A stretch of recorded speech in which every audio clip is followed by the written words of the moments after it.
Today, we have a missions partner with us. I'm very excited to have a good friend of the church. Actually, he's not only a good friend of the church and been someone we've partnered with in missions for many, many years, but Ron Pearce heads up a ministry called Empower, and they go around the world. He was a great friend of Pastor Keith's. And these two traveled the world together and went to various places together. And so some of the stories you're going to hear today are places where Pastor Keith went and saw what was going on in those countries, which is exciting. And we're thrilled to have Ron Pearce. He's been here for Mission Fest. We asked him to stay over. And he's one of our big partner churches for the pie auction. And he's going to mention that briefly in a moment, so I'll let him do that. He's a Canadian. He's from Barrie, Ontario. He and I have a couple of common passions, missions and boating, which are very related when you think about it. I don't know how I squeezed that in. But anyway, I'm not going to waste any of his time, so please give a warm Church of the Rock welcome to Ron Pearce of Empower Ministries. Good morning. Thank you so much. And I've been looking forward to this day to come to be with you. Because before I do anything else and tell you what God is doing all around the world, I want to say thank you. You are one of the greatest churches in supporting missions and through the pie auctions, everything that is going on. And when I tell you all these stories this morning, this is not the Empower Ministries story. This is God's story of what He is doing around the world. This is the greatest turning to God that we've ever seen in 2,000 years. When Jesus said, go into the world and preach the gospel, make disciples, all that sort of thing, that was good. The early church started. This has gone to a brand new level now, primarily because of the trigger of COVID and how people have reacted to it around the world. So I'm going to tell you these stories because I've been there. We work in 50 plus countries all around the world. I think they added it up. We're with 58% of the world's population now that we watch and see what God is doing. This is God's story. I'm going to relate it through Empower Ministries and what we do to help. But this is also your story because you have led literally thousands and thousands and thousands of people to the Lord over the years through the pies. Obviously, you make the best pies in the world. There's no doubt about that, all right? And this is a little plug. Make more pies, all right? Simply because this is fueling what God is doing. What we do at Empower Ministries is really, really simple. We find the spiritual hotspots all around the globe, the areas where God's Spirit is being poured out, countries like China and India, Vietnam. Last week I was in El Salvador. I'm going to tell you a little bit about that. Israel, massive turning to God in Israel right now, all starting up. All these areas of the world we are active in, and we pour gasoline on the fires that God is starting. We empower them. We come in and we give them Bibles. We give them New Testaments. We give them pastoral support short term. And some of the things that you've helped with. You've bought fish for Laos. And the fish for Laos and the fish farms and everything like that the pastors are using and the little garden plots and everything like that, so much has been raised on that they have gone out to the communist entities and the leadership and said, can we feed the poor people? And the poor people through that you started with that have gone out and said, why are you giving us all this food? Why are you taking care of us when the government's not taking care of us? And they said, well, it's because we're Christians. And therefore, what you started with supporting those has now taken off so that there are whole churches being started. Thousands of people in Laos because they saw love in a physical form. Somebody would give them fish and food and all these other things. That is what you've been doing. And that's why this is your story a bit too this morning as to what's going on. So without going any further, I'm going to jump into it and start to tell you the big story. And when I say that, it says in Acts chapter 2, it says that when Peter preached the sermon, his first sermon, and he got up and he delivered it, and this is when everybody had gathered together on the day of Pentecost. And then he said this, quoting Joel, he says, in the last times, God says, I will pour out my Spirit upon all flesh. We are seeing a fulfillment of that right now like we've never seen before. You're going to understand that in a few moments. We thought it was going to come more like a stream or maybe a small river. Folks, we just run into Niagara Falls. It's coming, and we cannot almost get ahead of it. When I go back to, today I fly home this afternoon. Tomorrow morning, I'll have requests sitting on my email from all over the world for people wanting help. They want Bibles, they want New Testaments, they want all these things because the people are coming that quickly. We cannot keep up to it right now. And this is what we were praying for in missions. This is why we got on our knees and begged God for this outpouring of the Spirit. Now it's time to realize that it's here. And that's why I tease you about pies. But in actual fact, that's what it is. It's a matter of how can we fuel these revivals all around the world from where we are in cold and beautiful Winnipeg. He mentioned Keith. I grew up about 4 blocks away from Keith in Regina, Saskatchewan. We went to different high schools, but I'm sure he and I talked about this. We probably passed each other on the sidewalk almost every day going to school. I didn't know him, he didn't know me till I came here. And it was the funniest thing because Keith was like one of my best buddies that I should have known growing up, but I had to meet here. And therefore, he's very dear to me. And so he would come with me around the world. And the one thing that Keith did on the first time I introduced him in Burma to some folks, we walked away from the meeting. He turned to me and he said, "Wow." And I want to leave you this morning with that same effect. I want you to say, "Wow, this is what God is doing." Here we go. We're going to start with India. And India is, by the way, if you want to come to the second service, I'm going to do all different stories. That's just a hint. India is a country that really felt the effects of COVID, as you probably realize. And what was that you had one day when COVID was at its peak, that the country was absolutely shut down. All the trains, all the planes, all the cars, everybody had to go home to their little villages. India is a country of villages. And therefore they went there and they hunkered down and they couldn't go out to the fields. They couldn't do anything. They don't have deep freezes in India, in the villages and in the huts. They don't have a store that they can go to, like a grocery store, to stock up on food. What you earn one day is what you eat the next day. And therefore, they were in this lockdown. People were scared. They were under Hinduism. It didn't really answer the questions of life. And these people were huddling in their huts, afraid to come out, illegal to come out, and they were cold and they were starving. All of a sudden, when this happened, the Christians in the northern part, the areas where we were working, in the central and northern part especially, and this one organization we worked with there primarily, I can't give you all the details of all these stories, folks, for security reasons, to protect them. This church has about 20,000 churches. It's a whole network of churches all through northern India. And they work in there, and they stopped counting at 20,000. It's much more than that now. And so they started to mobilize their people that lived in these villages. Pastors couldn't come in. And here they are going hut to hut. They're going and they're praying over the huts. They're praying for people. They're giving away their own food. They didn't have much, but they gave everything away. At nighttime, they would crawl out into the fields and into the jungles and everywhere to get fruit, to get roots, to get vegetables, everything like that. Drag it in bags and then give it away to the people, because everyone was hungry. Well, the Christians were doing this. All the religious leaders were huddling in their huts, scared to come out. They were scared to die. But because we've got a corner on knowing what eternal life is all about, the Christians were doing this with a smile on their face. They had peace and tranquility. And here they are crawling out there, giving everything away. What happened finally was the fact that the people who weren't believers, who had persecuted the Christians for so long, they were coming up to them saying, "Why are you doing this? Who are you? Why do you love us so much? You were giving us your food."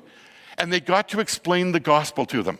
And the people said at that point in time, "What should we do? We want to become like you." And all of a sudden, the church started to explode in size. When the restraints came off, when they opened the country up again, all of a sudden people were coming. Churches in the central, the northern part, the tribal zones were absolutely packed. In fact, I've talked to the leader, who's a good friend of mine, and he said, "Ron, all we do all day long now is water baptize. That's all we do." And he made a joke of it. And he said, I have enough time for anything else. Pastors are running around. He sent me right after that a video. And the video was a line of 2 by 2 people lined up for baptism in a tank that was sort of like this size. It's where the ladies did their washing of clothes, etc. They changed that into the baptismal tank for this village. The people were lined up, it seemed forever. I've got videos of these things. This never happened before. All of a sudden, a revival as well broke out in the churches. It wasn't just a deluge of people coming in as new believers, but the fire that God was lighting in this country was in the older Christians, the people that were in the churches already. And he said to me, this is what the revival looks like. And I'm going to read this to you. I took the notes on Zoom, and he said, this is what is going on right now. And he says, it's a touch of heaven, a taste of what Jesus promised. He says, this is the greatest time to be alive in India. And they're in the midst of COVID. And here he says this, we are experiencing a taste of God's presence among us. And it looks like this. There are more baptisms now than in all of India's history. Everyone is evangelizing. There's a hunger for God in the believers, which is contagious. Bible studies are breaking out everywhere, all day, all night. Massive prayer thrust. Personal life of leaders is becoming more godly. They are standing out as examples. There's a burden for the lost, tears of concern, which they'd never experienced before. Miracles and healings every day, around every corner. Enthusiasm and energy. And last one, he says, compassionate love is being extended for the needs of others. No one is hoarding anything. Does not that sound like the book of Acts when it described the early church? That's what I'm trying to tell you. And when Peter gave his sermon in Acts chapter 2, it says this. I'm just going to read this to you because this is a description of what's going on in the world right now. After he gave his sermon, he stopped. And the people did this. Now, when they heard this, these were the people standing around, they were pierced to the heart. And they said to Peter and the rest of the apostles, brethren, what shall we do? And I'm telling you this, that those words, pierced to the heart, have a different meaning than what you might think. That is a Greek idiom. And what it means is this. They had acute emotional distress. They were ripped apart. And this is what is going on right now in all these countries we're going to. COVID was the trigger. They were facing fear, death. Their religions, whatever this world religion was in whatever country, was falling apart in their mind. They were scared. They were scared. They had acute emotional distress. They were being ripped apart. And all of a sudden, the Christians were coming up in all these countries I'm going to tell you about. And they were standing there with smiles, peace, joy, all the fruit of the Spirit. And they were just standing there saying, we found the answer. This works. This Christianity, it is what you've been looking for and searching for. And then the churches started to expand. Expand to the point where we don't even know what to do half the time. Okay. That is it. I've got one story for you from India before we move on. That is the situation, but this one really gripped me. One day, this same leader phoned me, and he said, we had a situation. And he says, you want an example of what a revival really looks like, how desperate these people are? He said there was a young man who was a new Christian, 18 months old in the Lord. And he was in a village, and it was a village that had not responded to the gospel. Great persecution on him by the authorities, the religious authorities. And he said one day they beat him up. They put a 3-inch gash in his head. He was knocked unconscious. He's laying on the ground. 3 other families that were Christians in this whole large village dragged him into a hut. He was dying. He was bleeding to death, probably brain issues. They prayed for him. He lost consciousness, but they couldn't find a pulse or anything like that. They kept praying. And all of a sudden, he was revived. God answered a prayer of restoring him. He sat up and he says, okay, I'm fine. 3 days later, after he sort of got his senses together, the village came. They kicked him out of the village with the other 3. They booted them out. They took all of their goods from their houses. Now these 3 families and this one brother lived in the jungle. That's the story of suffering. But here's the story of victory. That young man, that day that he was kicked out, lost everything in his life. He had nothing but the clothes on his body and a tree to sleep under. That's all he had. He left that day for another village, went into that village. He preached the gospel, started a church, and baptized 10 people the day he lost everything. And that's why this pastor said to me, this is what revival looks like. He says, this is when you're more concerned about others than you are of yourself. And that's why I tell you, I keep getting fed with these. And you might think, Ron, you're overexcited. You're going to have a heart attack. Possibly. Possibly. But what a way to go. In other words, we're watching the book of Acts come to life again. We always look back to the book of Acts. And we thought those were the good old days. I'm telling you right now, I'm living in the good new days. And these days is something that you have to realize it's transpiring, and this is something you can help with. Secondly, I've got so many countries. That's why in the second service, you're going to hear a little bit more of other countries. But I want to take you to Ukraine right now. I don't want to leave this one out. In the Ukraine, you know about a war there. Russia and Ukraine. Many people in Winnipeg are from Ukrainian background. I've got some good news for you. Everything from Ukraine seems to be bad. Well, here's something else for you. We got a call about last March, April, I forget exactly the date, from the Bible Society in the Ukraine and one of the leaders in Switzerland of the International Bible Societies. And they phoned us and they said, Ron, we understand that you can print Bibles quickly, inexpensively, and with quality. And I said, yeah, we do them by the hundreds of thousands. When we print at low prices. This was 73 cents for this New Testament. This Bible that I'm going to tell you about for Ethiopia, that's $3. That's an inflated price because the price of paper went up. We can print in large quantities. For Ethiopia this year, we'll be doing well over 400,000. When the Bible Society called us, they said, we need some help because the cry is coming out from the Ukraine. They need Bibles, and the military needs Bibles. And they said, how fast can you get them to us? And I said, well, I don't know. We'll start shopping around right now. And Elsbeth in Pearce, France, she's the leader. She says, it'll take us 4 to 6 months to get Bibles into Ukraine for this need. And I said, I think we can do better than that. So we went and we phoned around. We found a ship pulling into Istanbul harbor in Turkey. It had paper on it. We booked time in Istanbul. Paper was unloaded, went directly to the shop. The shop was turning out 150,000 of these. We printed them. We delivered them in 11 days. And they all got up to the soldiers. Yep. Oh, here we go again. Last night, same thing. When you clap, I take a drink of water. Thank you. Okay. No, I'm full. Thanks.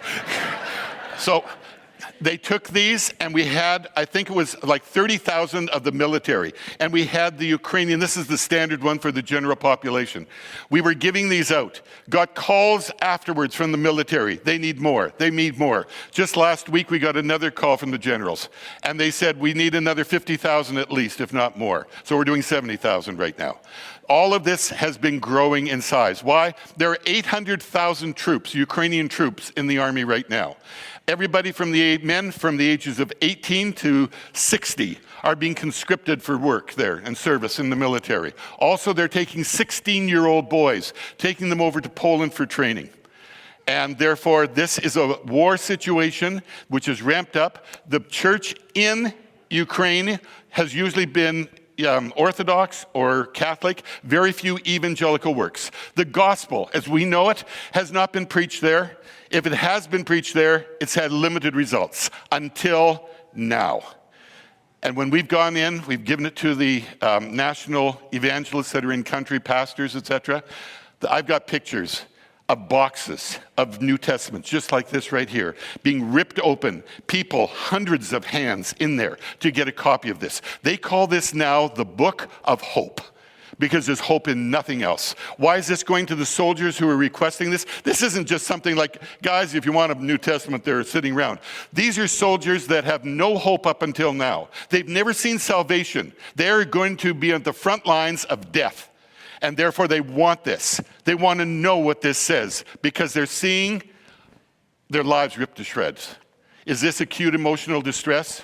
Yes, absolutely. And this is an opportunity. When I'm talking about what's going on with COVID in India and all these other countries, they're looking at it as an opportunity to take the gospel to their people like they've never had before. Next one, Vietnam. Vietnam is a country in Southeast Asia. I was trained there to go there as a missionary, never got to go because of communism taking over. But I tell you, I go back now, and it's one of the greatest success stories I've ever even imagined. We have a good partner there. He was 8 years in prison in Vietnam, in the prison camps after the war. He went out afterwards and he started a church planting movement. He has started right now, before COVID, about 2,500 churches in his network. After COVID, we're not sure right now how many they've started. Well over 3,500. This is something beyond belief because he says he's got young pastors and there's an army there of young men. The pastors around the world, the national church planters, are usually between the ages of 18 and 25. That is the engine of what God is doing today around the world. So you've got some of these young pastors who are walking into the bush and they're going into village settings where the people are animists. That means they worship the creation. They worship the moon and the stars and the clouds, everything. But they don't know the Creator. So you've got these young pastors walking into the jungle, and they are filled with peace and this joy that we experience as the fruit of the Spirit. They're walking down pathways, and they are rejoicing and singing and everything like that. Well, here they are walking into a village, 300 people, scared to death to die. They say this, and they come running up to the pastor, my friend said. They come running up, and they say to them, aren't you afraid to die? COVID's coming. It's going to get us all. There's very little COVID in the jungles of Vietnam, trust me. It's there, yes, but not much, which means that this is more in their mind. But they have nothing to fall back on, no other place that will give them hope. So the young pastor stands there and he tells them the story about Jesus, the Creator, who actually created everything they've been worshiping. And they say, well, can we have this Creator in our lives? Sure, sit down. So he sits them down for 2 days, explains the entire gospel, goes to the chief of the village, says, would you like to become Christians? Yes, we all will. Thank you. And they would baptize. We are now training, and I know this number is huge for you to even fathom. We have to train right now 1,000 pastors for all the new churches in the interior part of the jungles of Vietnam because there's that much of a wave. We have to crash 3 years of training into 1 year. The guys are going to school 6 days a week in huts where you've got a television, big screen, not that big screen, this big screen TV on a hut wall. You've got little plastic stools that they're sitting on. You've got a satellite dish. You've got it beamed in their languages, all the subjects. They study from morning till night. They have to, because we've got so many new Christians, so many new villages. We have to. We're flooding the area with Scripture. I've got a list of $365,000 worth of Scripture we're doing for Vietnam and all the tribal groups right now on my desk. The order's been placed. Everything is going to be flooding into the area. People, when they receive the Bibles, mostly for the first time, they've got something in their hand. In one village, I've got a picture of when they had a 24-hour praise and worship time to thank God for the first Bibles they'd ever held in their hands. That is exciting. Yeah.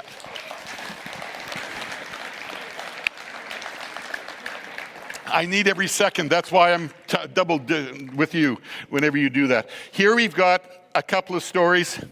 Very quickly, it's this. He talked to me about these 7 pastors in this one village setting, and they were his leaders. And this brother said, yes, they were preaching the gospel. They were planning to go out to all these other villages to do evangelism and plant churches. And I said, well, how many churches would a pastor in Vietnam plant now in a year? Oh, it says, if he's a good one, probably 20 to 30. If he's a poor one, probably only about 10. Really? Okay. So this is the norm, the standard. These were the good ones. And there were 7 guys who were in this village making plans to go out. Police came in, took them, threw them in jail. They were in jail for 2 years. And here they are in jail for 2 years, and they thought everything has been ruined now. And he said, in prison, we started a Bible school. The Bible school spread. Almost the entire prison accepted the Lord. And then he said, the guards and the commandant of the prison came and they said, we've got to get these 7 guys out of here. Got to get them out. So what they did, they said, we are moving you to 7 villages separately. You can't be together anymore. So they moved them to 7 unsaved areas of Vietnam. They took them there. These are the same places that they were planning to go to when they were together 2 years earlier. They took them there and they said, thank you so much for taking us. All the moving expenses and everything else was paid for by the government. And they then started charting churches in those areas. So, what this means is that there is a plan in heaven. There's no panic there at all. God knows what he is doing. This outpouring of the Spirit is just at the right time from scriptural point of view. And now this flood is coming in. That's just Vietnam. I could tell you another 2 hours worth of stories. And all of them you would just say, wow. Because it's God doing it. When we do it, there's no wow figure. When he does it, as Christians, we just stand back in amazement. If you're shaking your head right now saying, wow, that is good. If you're shaking your head and saying, I don't believe it, you're going to have a big shock when you get to heaven. Because we're going to be eating more rice than you can ever imagine. And it's just simply because these are the people that are responding to the gospel like nobody else. Okay, next. I'm going to hop down to Ethiopia. This is one which you probably don't realize is probably the hottest area of the world right now for evangelism and church planting. I was there the first part of December. I'm meeting with leaders of underground networks who are in there. Every year, let me put it to you this way, every year a lot, as in thousands, of evangelists are sent out all across the country to do evangelism in the rural areas. So I would go in and I would see the fruit of this. You have supported this. You have supported it not only with this, which is the Amharic Bible, which we can't get enough of for them, but also for the reaching out into these areas to start the gospel off with pastors and all the things that you've been doing through the pies. And so I go in there and I'm asking the guys, so what's the response? He says the historic religions of the area are responding like we've never seen before. We can't keep up to it. Whole areas are accepting the Lord. They took me to one of these areas. This might be hard for some of you to believe, all right? And I know it's not common here, but it is over there. The leaders of these historic religions, the night before an evangelist would come into the village, would have a dream or a vision of the Lord, and he would open the minds, which have been so dark, to another message other than their historic religion. And therefore God comes and Jesus talks to them and shows that he's an approachable God, not a God at a distance that they have to fear, but a God that is looking for them, seeking them out. And this is the night before the evangelist comes to the village. Then the next day the evangelist walks in. This leader who's well regarded in the village says, I was expecting this man because Jesus said that he would have a book. Guess what book? And he says, in the book is the pathway to eternal life. They go in to the holy ground area or the building. They will explain the gospel. They'll come out of that. And here they are, village after village after village, accepting the Lord. I went and I talked to 12 of these leaders. 12 of these guys who were the leaders and the pastors who are now evangelists, who are now Christian pastors, no longer in their historic settings. And I said to them, this was right before COVID. This was the November of 2019, right before COVID. We're out in the middle of nowhere. Not a nice church like this. This was made of dirt floor, sort of like pine saplings on the walls with mud, tin roof, birds flying through, and wooden benches. And we were sitting on these 12 guys, leaders. And I said, guys, I'm hearing about this all the time, that you're having all these dreams and these visions. And I said to them, does every one of your leaders have this dream or vision where Jesus comes? They turned their chairs around, Literally, they're benches.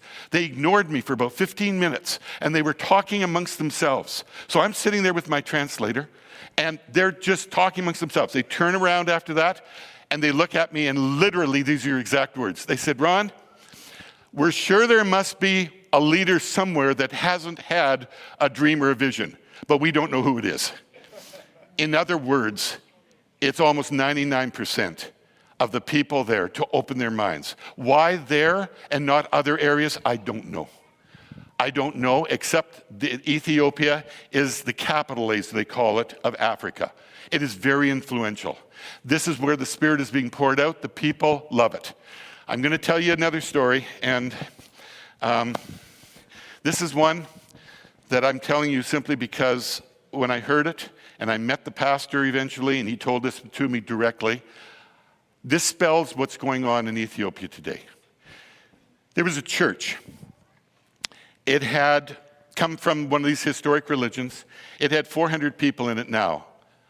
And when the 400 people came in, they only had one Bible, like this, and they had 3 New Testaments for the entire congregation of 400. One day the pastor had us come in and with our folks, and they dropped off, I forget how many it was, not enough, but a large number. We probably did about half of the church. And the people were so excited, and they wanted the Bible so much. And these are all born-again believers coming out of the darkness, that they were pushing towards the front. It would be like right now, if I said you didn't have Bibles, you didn't have anything, and I had boxes up here, and you just stood up and started to push towards the front. Well, they had a problem. There was a riot almost that broke out. And the pastor had to get up, and he said, calm down, everybody. We'll get more of these. Don't worry. We'll make sure. Well, everybody calmed down except one man. And the pastor said he was situated right back over there. And he came and he started to push his way through the people. And he was pushing his way when everybody else was calm. He was pushing them out of the way. Finally, 2 guys, I guess, had to tackle him. And they had to hold him down. And he was struggling to get up. And the pastor went over and said, what's wrong? Why are you doing this? And he said, for generations, all my ancestors died not knowing the truth. They are in hell. And they never had this opportunity. And he says, I will get a Bible for my children and my grandchildren, or I will die in the attempt. That is salvation when it comes to full extent in a person's life. They understand the reality of life, death, with God, without God. And that's what's going on all over Ethiopia right now. That's why we're trying to keep up to this. Because now they tell us how many are coming. Well, it's so big, we can't even come close to touching it. And therefore, they're just sharing right now. I'm going to leave it at that. Come to the second service, and I'll tell you the other part of the story, okay? Here we go. I want to just end with this one thing. Oh,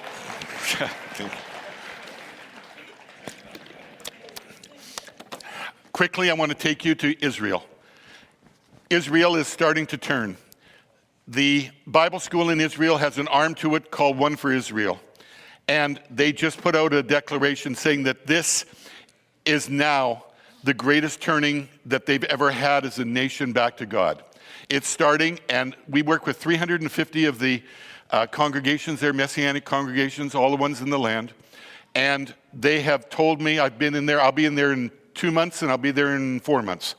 And we go around to all these various ones. The numbers of people now searching on the internet under Google for the name Yeshua. It's the #1 searched word in the entire Google base within Israel today. Nothing has been like this before. They are having people come. I've met with pastors, and they said they're overflowing. One pastor I met with, he said young couples are coming, Jewish young couples. Never had this before. And he says outside is a parking lot for a few cars, but there's a baby carriage parking lot as well, where they all have their baby carriages, and they park them there. These young couples are coming in. And I said, this is weird. I've never seen a parking lot for baby carriages. She says, all these young people, all these ones that are just looking. They've heard about Jesus. They want to know what it's all about. What happened during COVID is this. We started a massive program to flood, saturate as we call it, all of Israel with the Word of God. So that means we've taken in probably 300 to 400,000 pieces in all the languages, whether it's Bibles, New Testaments, whatever it is. Every congregation there now, all have to do is phone a 1-800 number and they get whatever they need. This has never happened.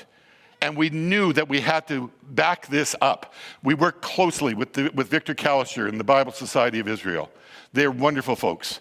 And they are delivering all these scriptures in all the languages, Russian, Hebrew, English, Spanish, German, the list goes on. The one I wanted to show you very, very quickly is this. This is something we developed a couple of years ago in the middle of COVID. This is the first Israeli Army Bible. It has never happened before for the troops. And this Bible, it's all of it. See how small it is? You have to be very young to read it. The print is that small. But at the same time, this is taken by the Messianic believing Christians.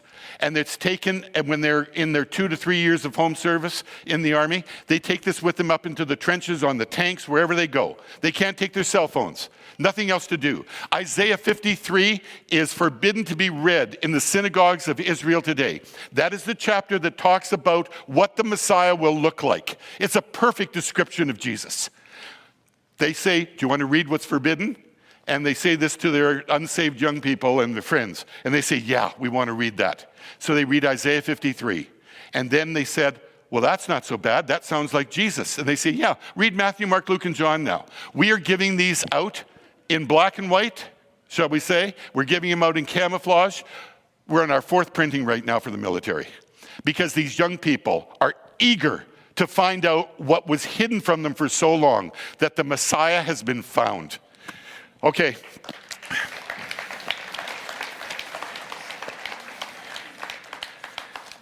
I'm closing. I'm closing with this. A couple of months ago, I was in Calgary, and I was doing Center Street Church, their missions conference. I gave them what was here today. I told the same story. Here, see, I'm coming. And so here's the story I've just got to tell you. There were a couple there, a husband and wife, and I didn't know they were in the congregation. They were visiting from another church. They were actually looking for a church because they were questioning their faith. And they were talking to people about the fact of where's a good church where we can see that it's working. And they were going around trying to find it. And when I spoke about it, the husband, we were talking on the phone after the fact. The husband said, I was sitting on my seat, the edge of my seat. Every story, I wanted to hear more and more and more. And the wife said, we were backsliding. We were starting to doubt whether this Christianity thing was real. Or was this one great big conspiracy theory that has spread over the years, whereby we've convinced ourselves that this is possible, that miracles are possible, that the person will be changed by the Holy Spirit when he comes into our lives? Or was this true or false? And she said, we left that day knowing that this works. And she said, thank you, Ron. You convinced us. Christianity works. And what I'm going to leave you with today is a very simple message. Christianity, the gospel, Jesus in our lives, it's working all over the world. And people are coming to Christ by boatloads now in all these countries. I couldn't do 50 countries with you this morning. Okay? You're going to have to trust me on this one. They're coming in all these areas of the world. This is the great ingathering. This is why you should get excited. This is why you should learn how to use the word wow as to what God is doing. Because these are the best times. We've never had this before.